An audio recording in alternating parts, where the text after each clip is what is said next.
నమస్తే, నేను మీ Vasudevan. Rise political survey సంస్థ చేసిన సర్వే అవుట్కమ్ రాష్ట్రంలో ప్రకంపనలు సృష్టిస్తుంది. ఎందుకంటే ఇప్పటిదాకా వైసీపీ అనుకూల మీడియాగా చెప్పుకుంటున్నా, క్లెయిమ్ చేసుకుంటున్నా, లేదా టీడీపీ క్లెయిమ్ చేయిస్తున్న సంస్థలు ఇచ్చిన రిజల్ట్కి, అవుట్కమ్కి భిన్నంగా రైజ్ సర్వే అనాలిసిస్ ఉంది. జనసేన తెలుగుదేశం కూటమికి 94, వైసీపీకి 46, అలాగే హోరాహోరీ 35 అని చెప్పి సంస్థ దాదాపు 45 రోజుల పాటు డిసెంబర్ 15, 2023 నుంచి జనవరి 31, 2024 వరకు చేసిన సర్వేలో తేలిన అంశం. దాదాపు 190,000 samples, both random and specific కూడా చేసినట్టు సంస్థ CEO ప్రవీణ్ పులటా చెప్తున్నారు. ప్రస్తుతం ఆయన మన స్టూడియోలో ఉన్నారు. నమస్తే ప్రవీణ్ గారు. నమస్తే అండి. సో మీ శాంప్లింగ్ కూడా చాలా మెటిక్యులస్ గా చేసినట్టున్నారు కదా. 190,000 మొత్తం తీసుకుని 189,000 అండ్ మీరు 168 నియోజకవర్గాలు, ఒక 7 మీకు సాధ్యం కాలేదేమో వెళ్ళటానికి, రిమోట్ ఉన్నాయి. వాటికి IVRS సిస్టమ్ ద్వారా మోస్ట్ అసలు IVRS మేము ప్రిఫర్ చేయము, బట్ అక్కడ తప్పలేదు. ఎలా ర్యాండమ్ తీసుకున్నప్పుడు క్వశ్చనీర్ మీ ప్రతినిధులే ఆ నియోజకవర్గాలకి పర్సనల్గా వెళ్తారు. స్పెసిఫిక్ అన్నప్పుడు మీరు you have identified targeted group of audience, women అయితే women, student community, youth. Exactly right. చాలా సంస్థల చేసిన సర్వేల అవుట్కమ్కి భిన్నంగా మీది వచ్చింది. అంటే మీరు అక్కడేమి వైసీపీని తక్కువ చేయాల, మంచి గుడ్ నెంబరే ఇచ్చారు. ఇంత వ్యతిరేకత ఉన్న 46 సీట్లు వస్తున్నాయంటే వైసీపీ ఇంకా అక్కడ జనంలో కొన్ని చోట్ల ఉందన్నట్టు. ఎక్కడ ఫెయిల్ అయిందని, అంటే మీ పారామీటర్స్ తీసుకున్న పారామీటర్స్ ఏంటి, అందులో జనం నుంచి ఎక్కువ వచ్చిన స్పందన ఏంటి? ముఖ్యంగా ఏంటంటే కొంత అన్రెస్ట్ వాతావరణం ఉంది. అధిక ధరల విషయంలో పీపుల్ చాలా కొంత ఫ్రస్ట్రేషన్ అనేది కనిపిస్తుంది చాలా ఏరియాల్లో. ఇంకా మెజారిటీ ఏరియాల్లో ఏమవుతుందంటే ఈ నిరుద్యోగం ప్రభావం ఒకటి ఉంటుంది. నెక్స్ట్ చాలా వరకు కేవలం ఈ సంక్షేమ పథకాలు ఈ 10 రోజుల్లో ఏదైతే ఒక 5,000 ఇస్తారు, 4,000 ఇస్తారు, వాటితో ఆ 10 రోజుల్లోనే మొత్తం ఇది ఇష్యూ క్లోజ్ అయిపోతుంది. మళ్ళీ అగైన్ వీళ్ళు వెతుకులాట ప్రారంభిస్తున్నారు. అసలు ఎక్కడ కూడా ఎర్నింగ్ స్కోప్ అనేది కనిపించట్లా. నిరుద్యోగ యువత నుండి ప్రతి సెగ్మెంటు చాలా అసంతృప్తితో ఉన్నారని చెప్పొచ్చు. ముఖ్యంగా ఎంప్లాయీస్ సెక్టారు, అలాగే సచివాలయ ఉద్యోగులు, నెక్స్ట్ మెయిన్ టీచర్లు, వీళ్ళ ప్రభావం అయితే చాలా కనిపిస్తుంది. వేరియస్ ఎక్కువ సెగ్మెంట్ ఆఫ్ ఓటర్స్ అంటే ఇప్పుడు వైసీపీ వైపు ఎలా ఉన్నారంటే 70+, తర్వాత 5వ తరగతి చదువుకున్న లోపు గ్రామీణ ప్రాంతాలు, వీళ్ళంతా కూడా వైసీపీ వైపు చూస్తున్నారు. కానీ మేజర్ కమ్యూనిటీస్, బీసీస్, అట్లాగే ఈ కొంత ఎక్కువ శాతం అర్బన్, సెమీ అర్బన్, ఇదంతా కూడాను తెలుగుదేశం పార్టీ, జనసేన వైపు చూస్తున్నారు. ఈ సెగ్మెంట్లు ఇవన్నీ పక్కన పెట్టేస్తే ముఖ్యంగా తూర్పుగోదావరి, పశ్చిమ గోదావరిలో జనసేన జోష్ అనేది స్పష్టంగా కనిపిస్తోంది. తర్వాత ఉత్తరాంధ్రలో ఇంతకుముందు గతంలో కూడా నేను మీకు చెప్పాను, ఉత్తరాంధ్రలో కీప్ ఆన్ సెక్యూర్ చేసుకుంటుంది తెలుగుదేశం. ఇప్పుడు అంత ఎదురుగాలిలో కూడాను మీకు ఎస్పెషల్లీ విశాఖలో 3-4 వచ్చాయి. అట్లాగే ఇప్పుడైతే మాత్రం జనసేన సపోర్ట్ కూడా అక్కడ ఉంటుంది కాబట్టి ఖచ్చితంగా మంచి మార్జిన్లో ఉంటుంది. ఎటొచ్చి ఒంగోలు దాటిన తర్వాత, నెల్లూరు దాటిన తర్వాత నుంచి మొత్తం సినారియో అంతా మళ్ళీ మారింది. రాయలసీమ మారింది. ఈసారి అయితే రాయలసీమలో కూడా కడపలో కొంచెం తెలుగుదేశంకి ఉంది. కడపలో అయితే మాత్రం కూడా ఈ డైనమిక్స్ మారుతున్నాయి, గణాంకాలు కూడా మారుతాయి. వన్స్ సీట్ ఎలకేషన్ జరిగిపోయిన తర్వాత కడపలో కూడా పరిస్థితి మారే అవకాశం అయితే ఉంటుంది. క్లీన్ స్వీప్ పొజిషన్ ఎక్కడా లేదు. ఇప్పుడు మీరు అడిగిన క్వశ్చనీర్లో తెలుగుదేశాన్ని మేము ఈ కారణాల వల్ల చూస్ చేసుకోవాలనుకుంటున్నాం అని ఎక్కడైనా మీరు ప్రస్తావన చేశారా? లేదు, అలా ఉండదు. ఎట్లా ఉంటుందంటే మీరు ఏ పార్టీకి మద్దతు ఇస్తారు, తెలుగుదేశం పార్టీకా, జనసేనకా, లేకపోతే కాంగ్రెస్ ఆర్ బీజేపీకా, వైఎస్ఆర్సీపీకా అనేది అలాంటి క్వశ్చనర్ బిల్డ్ చేస్తాం. తర్వాత అది ర్యాండమ్లో స్పెసిఫిక్గా వెళ్ళినప్పుడు మీరు ఎప్పుడైనా టార్గెటెడ్ ఆడియన్స్ని అడిగారా? వాళ్ళు ఇచ్చిన సమాధానం ఏంటి? మీరు క్వశ్చన్ ఒకసారి రిపీట్ చేయండి. తెలుగుదేశాన్ని ఈ కారణాల వల్ల మేము చూస్ చేసుకోవాలనుకుంటున్నాము అని. తెలుగుదేశాన్ని చూస్ చేసుకోవడానికి గల కారణాల కంటే కూడాను ఇది వైఎస్ఆర్సీపీకి వ్యతిరేకంగా ఉన్న కారణాలు ఎక్కువ కనిపిస్తున్నాయి. తర్వాత నేను సింపుల్గా ఒకటైతే చెప్పగలను, మీరు దాన్ని ఎక్కడైనా వాడచ్చు. ఈ యుద్ధం అనేది Jagan versus Jagan, Jagan versus Jagan. Okay, ఆయన వర్సెస్ ఆయన. ఆయనే, ఆయన గెలిస్తే ఆయన సంక్షేమ పథకాలు ఆయన గెలిపిస్తాయి, ఆయన ఓడిపోతే ఆయన వైఖరి, ఆయన సంక్షేమ పథకాలు, తర్వాత ఆయన ప్రభుత్వాన్ని తీసుకున్న నిర్ణయాలు, ఈ అడ్డగోలు విధానాలు, కొన్ని అగ్రెసివ్ ఏదైతే తను కట్ త్రోట్గా వెళ్తున్నాడో, మొండితనంగా వెళ్తున్నాడు, ఇవన్నీ జగన్ మైనస్లన్నీ కూడాను జగన్ని ఓడించే పరిస్థితి అయితే ఉంటుంది. సో దీంట్లో తెలుగుదేశం పార్టీ గొప్పతనం ఏదో ఉందని నేనైతే అనుకోవట్లా. అదే నాకు కావాల్సిన ఆన్సర్ అదే. తెలుగుదేశం ఈ కారణాల వల్ల అప్పుడు అద్భుతమైన ప్రతిపక్ష పాత్ర పోషించింది లేదు అని నేను గట్టిగా చెప్పగలను. నేను చాలా చోట్ల చెప్పాను కూడా, కొంతమంది జీర్ణించుకోలేని పరిస్థితి. ఇప్పుడు నిరుద్యోగ యువత నిరుద్యోగం విలయ తాండవం చేస్తుందని చెప్పాలి. ఎందుకంటే అల్లాడిపోతున్నారు. నిరుద్యోగ ఏమవుతుందండి, ఒక 2000 3000 ఇచ్చినప్పుడు ఒక పూటకి అది అయిపోతుంది. ఒక రెస్టారెంట్కి వెళ్తేనో ఇంకో పార్టీ చేసుకుంటే ఏదో ఒకటి అయిపోతుంది. తెలుగుదేశం సమర్థవంతంగా ప్రతిపక్ష పాత్ర పోషించిందని మీరు స్పెసిఫిక్ ఆడియన్స్ దగ్గరికి వెళ్తారు, టార్గెటెడ్ ఆడియన్స్కి. ర్యాండమ్ ఎట్లాగో చెప్పరు వాళ్ళు. ఓన్లీ కుండలీకరణంలో పూరించుడి, ఏబిసిడిలో ఐఓటికి పెడతారు. అలా కాకుండా మీరు కొందరితో ఇంటరాక్ట్ అవుతారు సెఫాలజిస్ట్గా. తెలుగుదేశం అద్భుతంగా అపోజిషన్ రోల్ పోషించిందని ఎవరైనా మీతో చెప్పిన సందర్భం ఉందా? లేదు, అలాంటి అవకాశాలు వచ్చినప్పుడు కూడాను చేయలేదనే చెప్పాలి. ఎందుకంటే మీకు నిరుద్యోగం విలయ తాండవం చేస్తుందని చెప్పొచ్చు. అసలు ఉద్యోగాలు లేక అల్లాడిపోతున్నారు. ఒక్క నోటిఫికేషన్ లేదు. నేను అంటాం కాదు, అదేదో నా మీద ఇక బురద వెళ్తే నేనేం చేయలేను. కానీ మీరు ఒకసారి వెళ్ళండి, ప్రజల్లోకి వెళ్ళండి, చూడండి. చూసినప్పుడు నిరుద్యోగం పేటరెక్కిపోయింది. అలాంటప్పుడు నిరుద్యోగ యువత కైండ్ ఆఫ్ సివిల్ వార్ ఉందండి. ఇంకా ఉంది కదా. అది ఇప్పుడు నిరుద్యోగాన్ని దానికోసం తెలుగుదేశం పార్టీ ఒక యాక్టివిటీ ఏమైనా చేసిందా? అదే నేను అడిగేది. అది చేయలేదు అంటాను నేను. అది పబ్లిక్ నుంచి కూడా ఉంది. నెక్స్ట్ ఏదో ఒక బెంచ్ సర్కిల్ని ముట్టడించేసిందా? ఏం లేదుగా. ఒక ల్యాండ్ మార్క్ క్యాంపెయిన్ ఏమన్నా నిరుద్యోగ యువత పట్ల? స్పెసిఫిక్ ఇష్యూస్ మీద జనసేన తీసుకున్న స్టాండ్ కూడా తెలుగుదేశం తీసుకోలేకపోయింది. అవును, అద్భుతంగా చేశారు వాళ్ళు. ఏ మాట కామాట చెప్పాలి. అవును. అంటే జగన్మోహన్ రెడ్డి గారు కూడా ఎంతసేపు తన అపోజిషన్ జనసేన అన్నట్టే మాట్లాడుతూ వచ్చారు. తెలుగుదేశాన్ని కేర్ చేయలేదు ఎక్కడైనా. అంటే అది వ్యూహాత్మక ఎత్తుగడ. కానీ కాకపోతే జనసేన ఎక్కడ ఖాతరు చేయలేదు. జనసేన ఇట్ సెల్ఫ్ ఇప్పుడు వైట్ పేపర్ మనకి లోపలేస్తారు. ఏం జరుగుతుంది అనేది ఎస్పెషల్లీ వైసీపీకి తెలుసు. చంద్రబాబును ఇంకొకరినో కేసులు పెట్టొచ్చు, కానీ పవన్ కళ్యాణ్ మీద పెడితే ఏముంటుందనేది క్లారిటీ ఉంది. సో అలాంటి తప్పిదాలు చేయరు. ఆయన వైట్ పేపర్ కూడా ఇంకా అది అవ్వదు. సో జనసేన అగ్రెసివ్కి వెళ్ళడానికి ఉంది, వాళ్ళకి యూత్ ఎక్కువ ఉంది.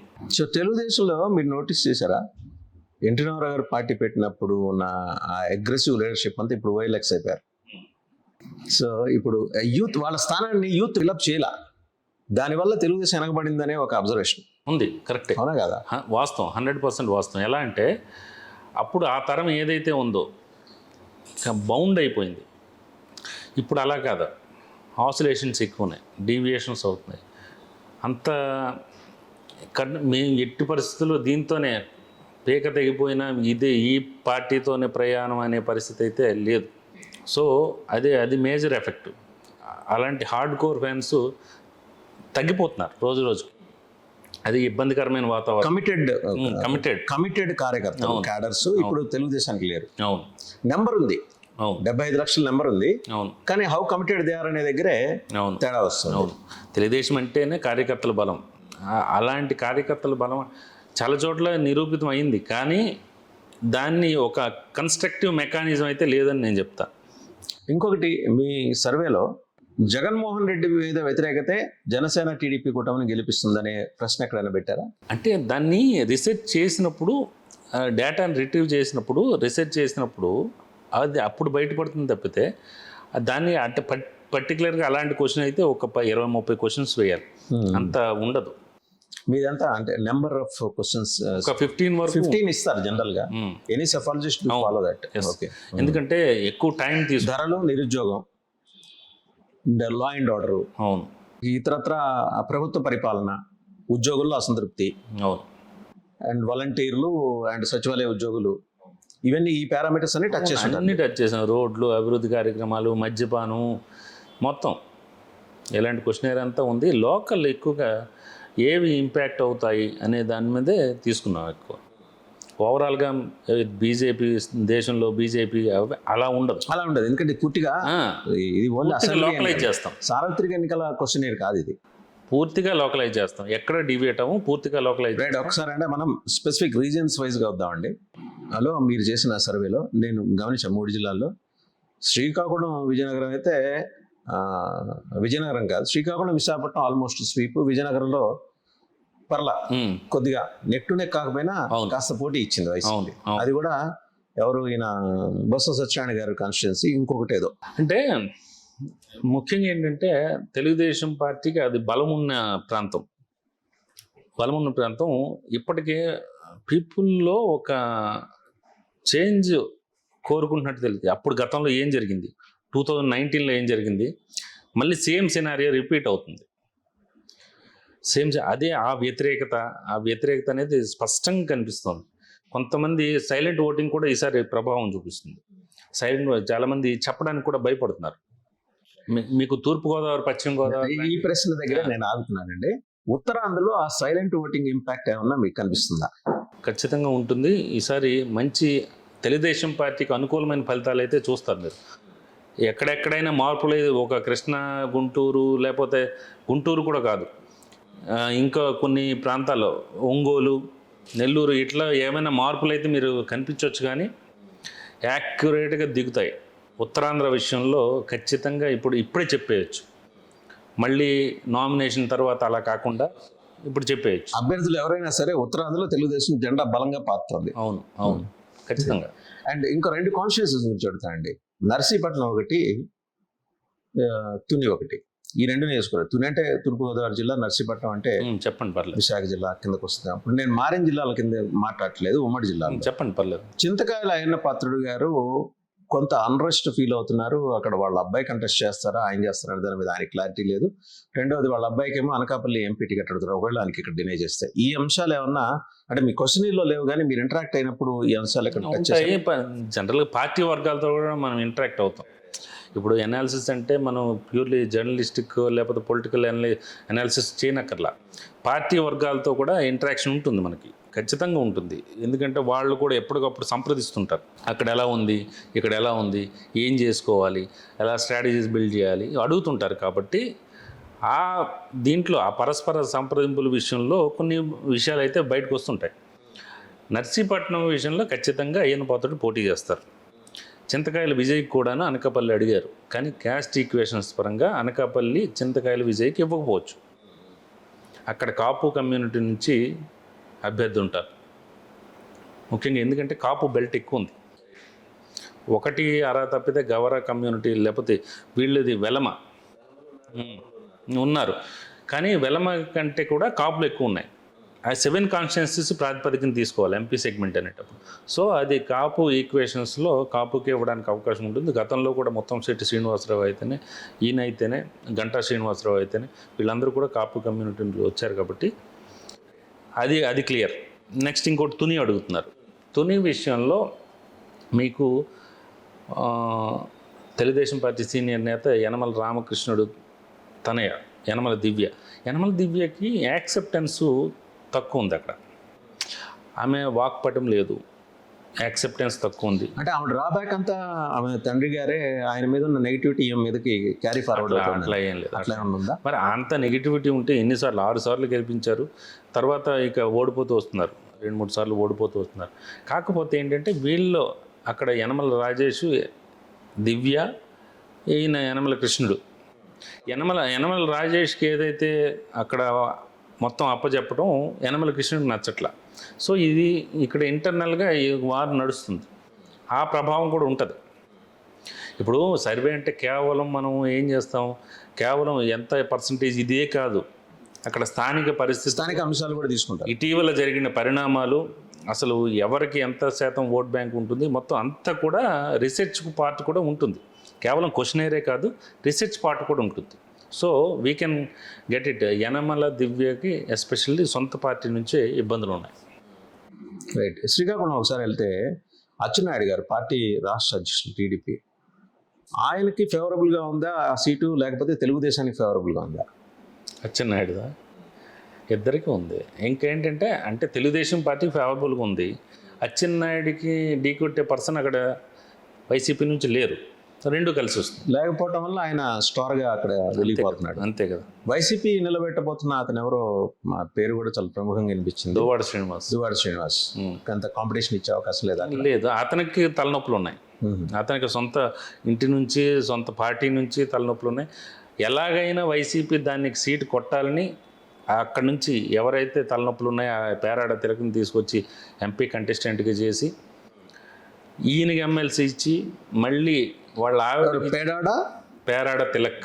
సో గుంటూరు పల్నాడు సెగ్మెంట్ అంటే మెట్ట ప్రాంతంలో తెలుగుదేశం చాలా బలంగా ఉన్నట్టు కనిపిస్తుంది. అండ్ మీరు ఇచ్చిన దాంట్లో మీరు మాచర్ల, గురజాల వీటి గురించి మాట్లాడుతున్నప్పుడు నెక్ టు నెక్ ఇచ్చారు. నాకు మాచర్లకు సంబంధించి క్లారిటీ ఉంది. పిన్నెల రామకృష్ణారెడ్డి గారు డెఫినెట్గా వచ్చే అవకాశాలు ఉన్నాయని స్పష్టమైన ఇండికేషన్స్. అది నెక్ టు నెక్.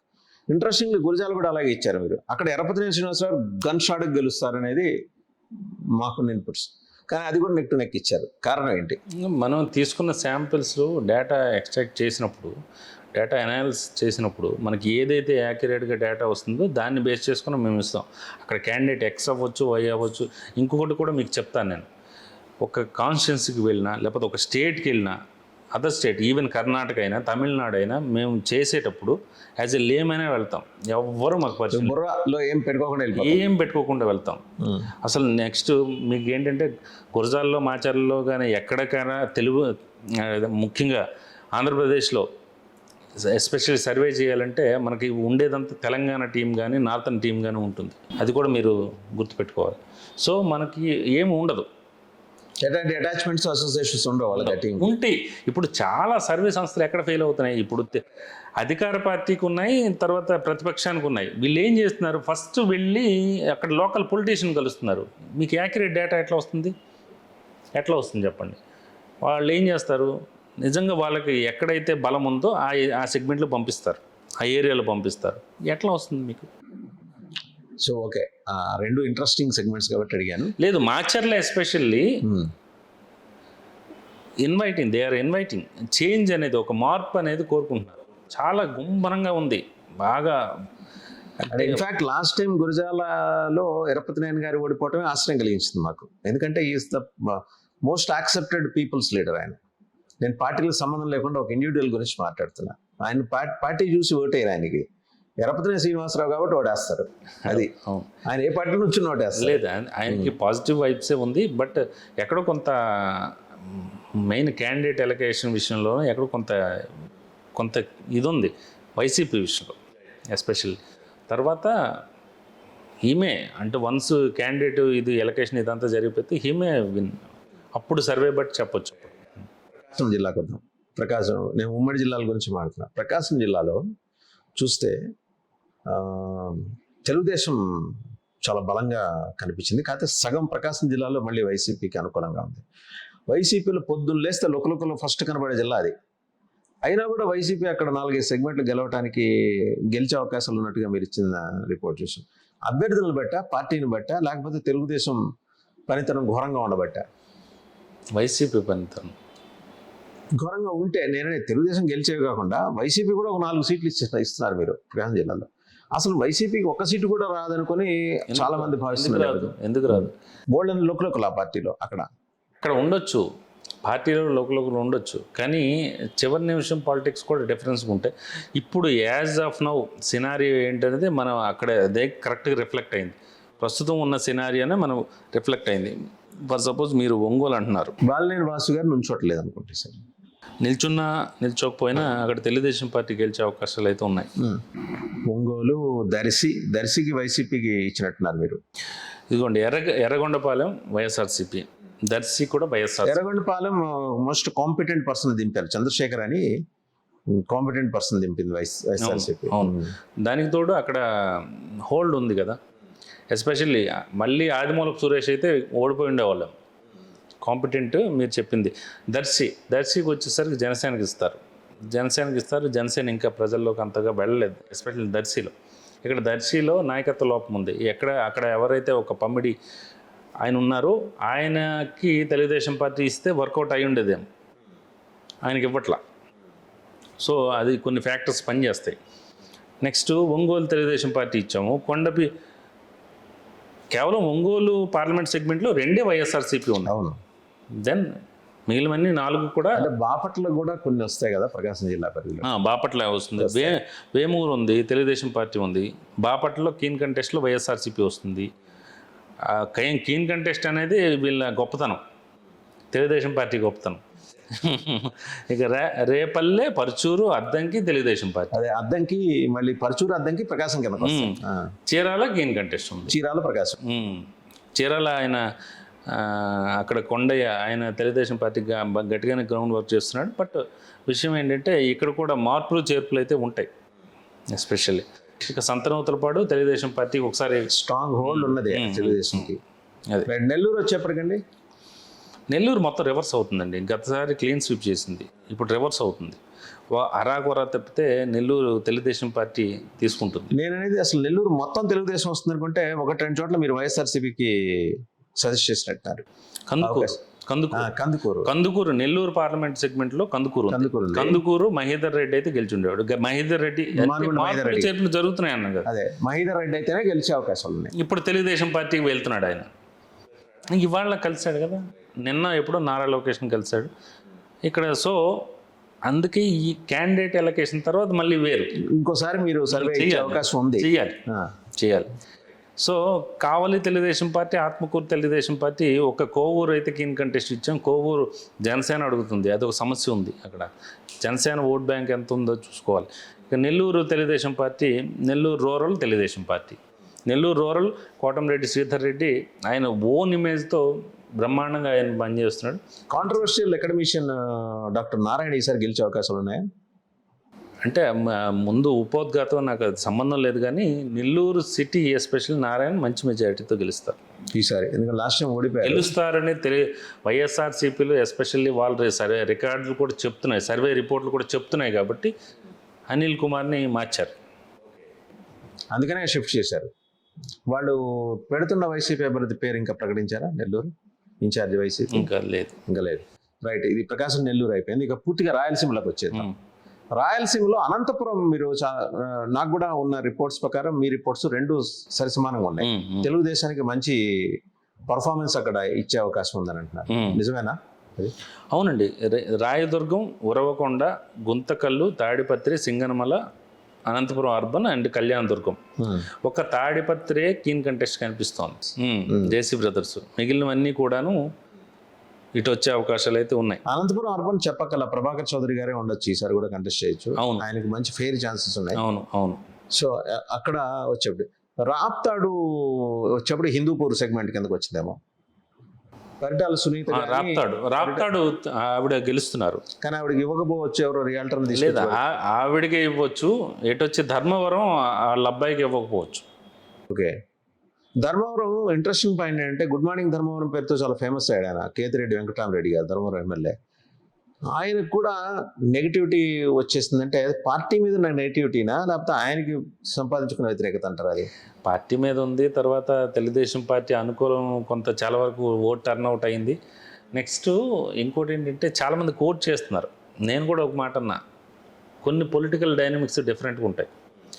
ఇప్పుడు అంత ప్రజల్లో ఉంటే అందరూ గెలుస్తారని, ఇరు పార్టీలు నేతలు కూడా ప్రజల్లో ఉంటారు కదా, 2 పార్టీలు గెలవు కదా, ఇద్దరు గెలవు.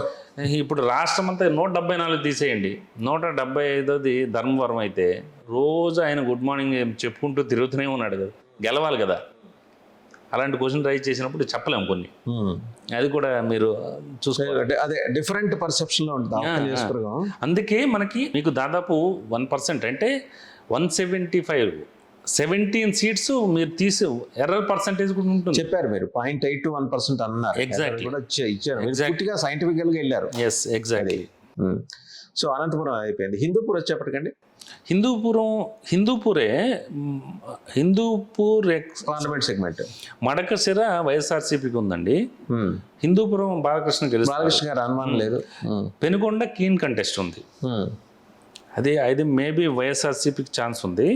పుట్టపర్తి అండ్ ధర్మవరం కీన్ కంటెస్ట్లో తెలుగుదేశం పార్టీ గెలుస్తుంది. ఇక్కడ ధర్మవరం మళ్ళీ చేంజ్ అయ్యే అవకాశాలు అయితే ఉన్నాయి, క్యాండిడేట్ బట్టి కూడా ఉంటుంది. ఇప్పుడైతే పార్టీ బట్టి మనం తీసాము. అక్కడ వరదాపురం సూర్య ఆయన ఏమైనా కంటెస్ట్ చేయొచ్చు, అదొకటి అవకాశం ఉంది. కదిరి కూడా కీన్ కంటెస్ట్ ఉంది. తర్వాత కదిరి కూడా తెలుగుదేశం పార్టీకి అవకాశాలు అయితే స్పష్టంగా కనిపిస్తున్నాయి. బట్ ఇప్పుడు as of now we can't. Raptadu keen కంటెస్ట్లో తెలుగుదేశం పార్టీ. సో రియాల్టర్ కాదు, సునీత గారే కంటెస్ట్ చేయొచ్చు.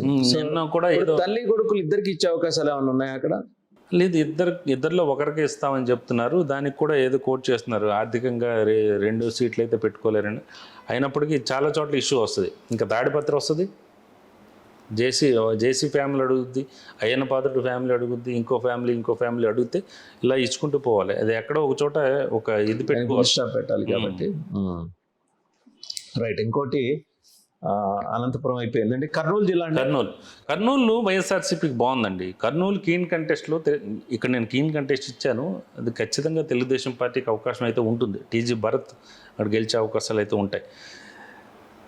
కోడుమూరు, ఎస్పెషల్లీ కోడుమూరు అయితే వైఎస్ఆర్సీపీ, అలాగే ఎమ్మిగనూరు కూడా కీన్ కంటెస్ట్. కోడుమూరు ఆయన వైఎస్ఆర్సీపీ ఎవరో ఒక డెంటల్ సర్జన్ అనుకుంటా. నెక్స్ట్ మంత్రాలయం వైఎస్ఆర్సీపీ, ఆలూరు వైఎస్ఆర్సీపీ, పత్తికొండ కూడా వైఎస్ఆర్సీపీ. ఇది కొంచెం ఇంట్రెస్టింగ్ ఉంది మీ అబ్జర్వేషన్. అంటే ఇక్కడ కొంత తగ్గే అవకాశం ఉన్నప్పుడు కూడాను పార్టీ పరంగా అయితే స్టిల్ హోల్డ్ ఉంది. అక్కడ తెలుగుదేశం పార్టీ వెనకబడింది అనేది చెప్పొచ్చు. ఎస్. అండ్ చిత్తూరు ఈసారి తెలుగుదేశం పార్టీకి టర్న్అవుట్ అయిందండి. చిత్తూరు ఎస్పెషలీ ఓన్లీ చంద్రగిరి అయితే కీన్ కంటెస్ట్లో వైఎస్ఆర్సీపీ వస్తుంది. నగరి రోజా ఓడిపోతారు. ఓడిపోతారు కాబట్టి ఆవిడని మార్చే అవకాశాలు కూడా ఉన్నాయి.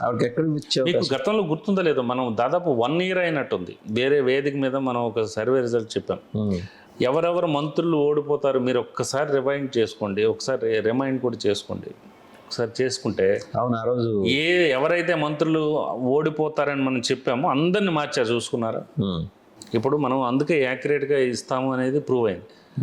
ఎవరైతే అప్పుడు చెప్పాను రోజా, అంబటి, వీళ్ళందరినీ మార్చారు. ఇప్పుడు అనిల్ కుమార్, ఎవరెవరైతే కొన్ని చోట్ల ఇక మార్పు చేయలేరు. ఇక్కడ శ్రీకాకుళం ధర్మాన ప్రసాదరావు, కొన్ని చోట్ల బొత్స సత్యనారాయణ, వీళ్ళని చేయలేరు. బుగ్గన రాజు చేయలేరు. కానీ ఎవరైతే మనం చెప్పామో అంతమంది మార్చారు. చంద్రగిరిలో ఎందుకని చంద్రబాబు గారు ఒకసారి గెలిచిన తర్వాత అప్పటి నుంచి టీడీపీ బాగా వేయలేకపోతాను? వేరియస్ ఫ్యాక్టర్స్ ఉన్నాయి. తర్వాత వీళ్ళు కాన్సన్ట్రేట్ కూడా చేయాలి కదా. బలమైన లీడర్ మీకు రాయలసీమలో ఏమవుతుందంటే బలమైన లీడర్ని రానివ్వరు, ఇంకా ఎదగరు. ఈ ద్వితీయ శ్రేణి ఒక్కసారి ఎదిగే అవకాశం లేదు. అన్ని మర్రి చెట్లు ఉంటాయి, మర్రి చెట్ల కింద ఇవి ఆ నీడలో ఎదగవు. ఒకవేళ అంటే ప్రాణభయం ఉంటుంది. ఇంకే అలాంటిది ఏదైనా మరీ ఇన్ డెప్త్ వెళ్తే అదండి ఓవరాల్గా. చిత్తూరు, కడప మెజారిటీ తగ్గుద్ది కానండి, క్లీన్ స్వీప్ చేస్తుంది వైఎస్ఆర్. ఏది ఒకవేళ వైఎస్ షర్మిల గారు అంటే బహుశా అప్పుడు మీరు చేసే టైంకి ఆవిడ ఎంట్రీ అయ్యింది, ఆవిడ ఎంట్రీ ఇచ్చేశారు కాంగ్రెస్లోకి. ఆవిడ కంటెస్ట్ చేసిన అనేది ఇన్ఫార్మల్గానే మీరు అడిగి ఉంటారుగా, అడిగినప్పుడు సమాధానం ఇచ్చారు ఇన్ఫార్మల్గా, అంటే క్వశ్చన్లో లేకపోతే.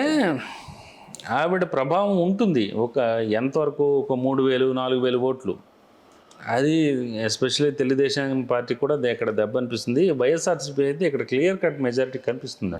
ఆవిడ ఎంట్రీ వల్ల చీలిపోయే ఓట్లలో కేవలం వైసీపీ ఓట్లే చీలుతాయా, తెలుగుదేశం కూడా చీలే అవకాశం ఉంది. ఎక్కడెక్కడ సార్ రీజియన్స్ చెప్తే చాలు. అంటే అట్లా కాదు, నియోజకవర్గాల యూనిట్ని తీసుకోవాలి. ఇప్పుడు ఎందుకంటే సింపుల్ లాజిక్, జనరల్గా ఏమంటారంటే వైఎస్ఆర్సీపీని దెబ్బ కొట్టడానికి వచ్చింది ఆవిడ అనేది అంటారు. కానీ ఒకసారి చూసుకోండి, క్యాజువల్గా ఒక నియోజకవర్గం తీసుకోండి. ఒక నియోజకవర్గంలో వైఎస్ఆర్సీపీ వ్యతిరేక ఓటు ఎవరికి పడాలి? ఇప్పుడు జనసేన ఎస్పెషల్లీ పవన్ కళ్యాణ్ కాన్సెప్ట్ ఏంటి? వ్యతిరేక ఓటుని చీలనివ్వకుండా వాళ్ళిద్దరు కూటమికి పడాలి. వాళ్ళకి పడకుండా ఈమె ఎమర్జ్ అయింది, ఈమెకు పడింది అనుకోండి, అది చెత్తబుట్టలో వేసినట్టే కదా ఆ ఓటు. అంతే కదా. ఆవిడ కాంగ్రెస్ క్యాండిడేట్స్ గెలిచే అవకాశాలు లేవు కదా. అది ప్రాబ్లం. ఒకటి గుండెల మీద చేసుకొని చెప్పమనండి, ఇది గెలుస్తాం, ఇది కొడతామని, అట్లేం ఉండదు. అంటే ఆవిడ 35 సెగ్మెంట్స్ కాన్సన్ట్రేట్ చేశారని ఒక వార్త, గెలిపిద్దామని ప్రయత్నం చేసి తప్పేం లేదు, చేయొచ్చు. పర్సంటేజ్ పెరగచ్చు, అది అంతా ఓకే. కానీ ఇప్పుడు యాజ్ ఆఫ్ నౌ కరెంట్ సినారియోలో అయితే అంత ఛాన్సెస్ అయితే లేవు.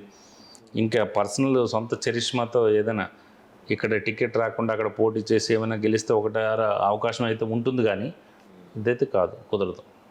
సో ఆవిడ ఇంపాక్ట్ అనేది వైసీపీకి ఎంత దెబ్బో అందులో ఎంతో కొంత తెలుగుదేశానికి కూడా దెబ్బ. ఉంటుంది జస్ట్ జనరల్గా ఓవరాల్గా తీసేసుకుంటున్నారు కానీ అది వైసీపీకే ప్రాబ్లం అని చెప్పేసి అంటున్నారు కానీ లోకల్ ఇప్పుడు ఫర్ సపోజ్ ఒక తెలుగుదేశం పార్టీ నుంచి ఒక క్యాస్ట్ ఏదో ఒక కమ్మ కులస్తును ఒక కాపు కులస్తును ఎవరినో ఒకటి పెట్టారు, అటువైపు నుంచి వచ్చి వైఎస్ఆర్సీపీ ఒక యాదవ్ని ఎవరినో పెట్టింది. ఇదే Sharmila and Congress party Telugu Desam party పెట్టిన కమ్యూనిటీ క్యాండిడేట్ని పెడితే ఓట్లు చీలుతాయా లేదా? చీలుతాయి, ఎంతో కొంత చీలుతాయి. దెన్ ఇప్పుడున్న సినారియోలు ఈ యుద్ధంలో 2000-3000 ఓట్లు కూడా ఇంపార్టెంట్ కదా. అదే నేను అందుకని my question is very specific. ఇది మ్యాసివ్ మ్యాండేటా, డెసిసివ్ మ్యాండేటా, లేదా డెసిసివ్లీ మ్యాసివ్ మ్యాండేటా? అంటే క్లియర్ మ్యాండేటే వస్తుందండి, ఖచ్చితంగా క్లియర్ మ్యాండేటే. డెసిసివ్ మ్యాండేట్ నిర్ణయాత్మకంగానే ఉంటుంది. ఎందుకంటే ఇలాంటి సందర్భాల్లో 1000-2000 ఓట్లు కూడా ది మ్యాటర్ అలాట్. బహుశా నేను అనేది ఏంటంటే ఆ క్రమంలో షర్మిల ఇతరుల గెలుపు ఓటములని ప్రభావితం చేయగలదేమో. కొన్ని సెగ్మెంట్లో చేయగలదు, ఒక 40-50 సెగ్మెంట్లో, కొన్ని సెగ్మెంట్లో చేయగలదు. ఒకవేళ 2000-3000 ఓట్లు ప్రతి చోట ఇంపార్టెంట్ అవ్వవు, కొన్ని చోట్ల అవుతాయి, కొన్ని చోట్ల. అందుకని 40-50 సెగ్మెంట్. ఒకరికి ఎవరికైనా 20,000 మెజారిటీ వచ్చింది అనుకోండి, 18,000 పడిపోతే ఏముంటుంది, నష్టమే ఉంటుంది. So least bother. అండ్ ఇంకొకటి, అన్రిప్రజెంటెడ్ సోషల్ సెక్షన్స్కి తెలుగుదేశం ఈసారి ఏమన్నా అవకాశాలు ఇచ్చే సూచన మీకు కనిపించిందా క్యాండిడేట్స్? ఆ ప్రశ్న అంటే ఇన్ జనరల్గా నాకు తెలిసిన సమాచారం మేరకు గెలుపు గుర్రాలు ఏమి ఉండాలి, ఆర్థికంగా కూడా బలంగా ఉండాలి. మీరు ఎక్కడో చోట కంటెస్ట్ చేసి గెలుస్తారంటే ఎవరు కదా, గెలుస్తారని ఏంటి ప్రాతిపదిక? ఆర్థికంగా బలంగా ఉండాలి, డిఫరెంట్ ఫ్యాక్టర్స్ పనిచేస్తాయి. ఆర్థికంగా బలంగా ఉండాలి, తర్వాత అక్కడ సామాజిక సమీకరణాలు చూసుకుంటారు, క్యాస్ట్ ఈక్వేషన్స్తో పాటు అలయన్స్ ఎఫెక్ట్, ఇవన్నీ కూడా డిఫరెంట్ ఈక్వేషన్స్ పనిచేస్తాయి. కాబట్టి అన్ని బేరీజ్ వేసుకొని ఇస్తారని నేను అనుకుంటున్నాను. రైట్. అంటే ఈసారి కూడా ప్రాధాన్యం దొరకని కులాలకి ఈసారి కూడా తెలుగుదేశం వైసీపీ ఇవ్వవు. బీజేపీ అంటే అసలు మీరు బీజేపీని కన్సిడరేషన్లో తీసుకున్నారా? తీసుకున్నాను కానీ పెద్ద ఇంపాక్ట్ లేదండి. ఇప్పుడు బీజేపీ మనం కింద ఏదైతే కాలం ఉంటుందో బీజేపీ ఇతరులు కాంగ్రెస్ పెడతాం, అందరం పెడతాం, కానీ అన్ని పార్టీలు పెడతాం, మేజర్ పార్టీస్ అన్ని. కానీ బీజేపీ ఎఫెక్ట్ తక్కువ ఉంటుంది, ఇంపాక్ట్ లేదు, అంత డెసివ్ ఇది కాదు. రైట్. థ్యాంక్ యూ ప్రవీణ్ గారు, thank you very much. So చూసాం కదా, చాలా ఇంట్రెస్టింగ్ అబ్జర్వేషన్స్ ప్రవీణ్ గారి సర్వేలో మనకి తెలియదు ఏంటంటే చంద్రబాబు గారి అరెస్టు అసలు జనాలకి పట్టలేదు. 2, అమరావతి కేవలం గుంటూరు కృష్ణా జిల్లాలకు మాత్రమే పరిమితమైన అంశం. అలాగే ఇంకా 2-3 ప్రాధాన్య అంశాలు అందరూ మాట్లాడుకుంటున్నవి. క్యాపిటల్ రీజియన్తో పాటు కొన్ని కీలకమైన అంశాలు జనాలకు పట్టినవి ఏంటంటే నిరుద్యోగం, అలాగే law and order, non development. ఈ 3 అంశాలు ఎక్కువగా వెళ్ళినాయి. చంద్రబాబు గారికి ఈసారి కూడా సానుభూతి పని చేయకపోవచ్చు. అలాగే ప్రతిసారి నియోజకవర్గాలు మార్చుకునే గంటా గారు కూడా ఈసారి ఒక గంటా గారికి కూడా సంకటం ఏర్పడే పరిస్థితి వచ్చింది. ఎక్కడికి వెళ్ళినా ఏదో ఒక ఎదురు దెబ్బ తగులుతోంది. అండ్ ఇంకొకటి, తెలుగుదేశం అద్భుతమైన ప్రతిపక్ష పాత్ర పోషించడం వల్ల గెలిచే పరిస్థితి కాదు ఇది. జగన్మోహన్ రెడ్డి గారి ప్రభుత్వం మీద ఉన్న విపరీతమైన వ్యతిరేకత తెలుగుదేశానికి అనుకూలిస్తుంది. కానీ ప్రతిపక్షంగా తెలుగుదేశం సమర్థవంతమైన రోల్ పోషించిందని అయితే చాలామంది ఇన్ జనరల్ ఇన్ఫార్మల్ కాన్వర్జేషన్లో వాళ్ళు చెప్పుకొచ్చినట్టుగా ప్రవీణ్ గారి సర్వే అవుట్కమ్ చెప్తుంది. అయితే ప్రవీణ్ గారు ఇంకొక కీలకమైన విషయం చెప్పారు. క్యాండిడేట్స్ని డిక్లేర్ చేసిన తర్వాత ఈ పరిస్థితిలో కొంత మేరకు మార్పు రావచ్చు. 35 హోరాహోరీ ఉంటే అవకాశాలు ఉన్నాయన్నారు. బహుశా 35లో కొన్ని లాక్స్ మీరు ఓపెన్ చేయొచ్చు మా తర్వాత క్యాండిడేట్స్ని ప్రకటించిన తర్వాత. So will wait for another survey from Praveen garu. All the best sir.